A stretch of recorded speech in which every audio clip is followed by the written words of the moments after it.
Hello, my name is Holly Johnson.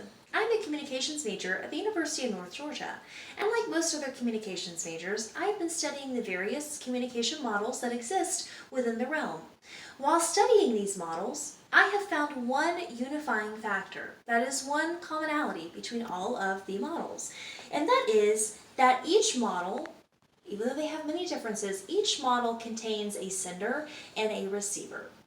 A sender is the person who actually constructs or encodes the message and then sends it to a recipient.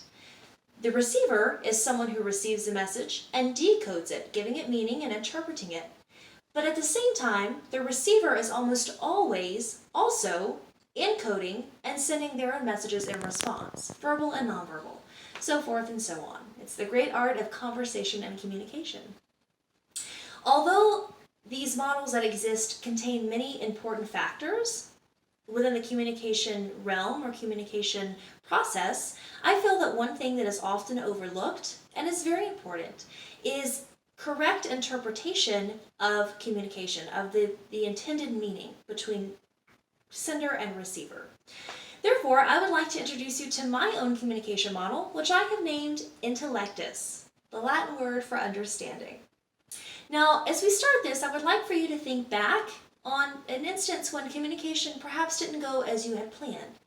Let's say, theoretically, that you have gone to meet a very great dear girlfriend for lunch one afternoon, and she mentions in passing that she is planning an upcoming weekend trip.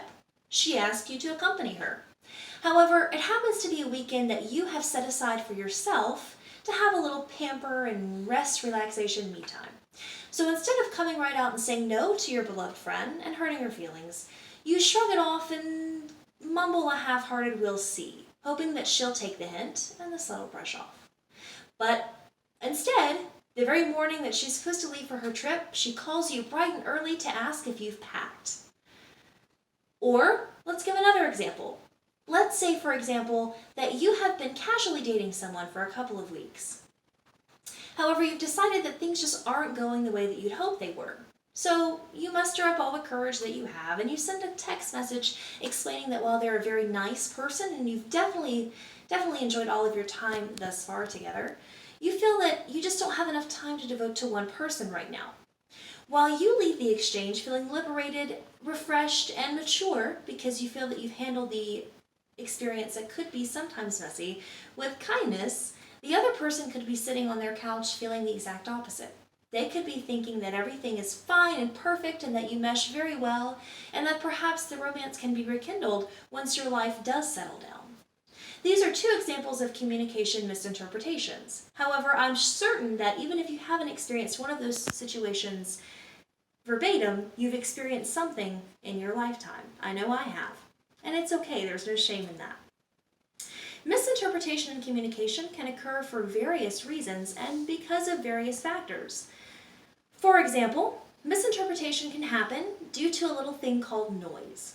Now, noise in communication can be anything from the sound of a cell phone in a room when you're trying to have an intimate conversation, interrupting that conversation flow, to a train of thought going on in your conversation partner's mind. Perhaps they've had a long day, they're stressed, and they're just not giving you that attention that you need in order to fully interpret and correctly interpret the message you're trying to get across. Misinterpretation can also occur because of cultural differences and religious background differences. There can be a variety of different reasons for misinterpretation.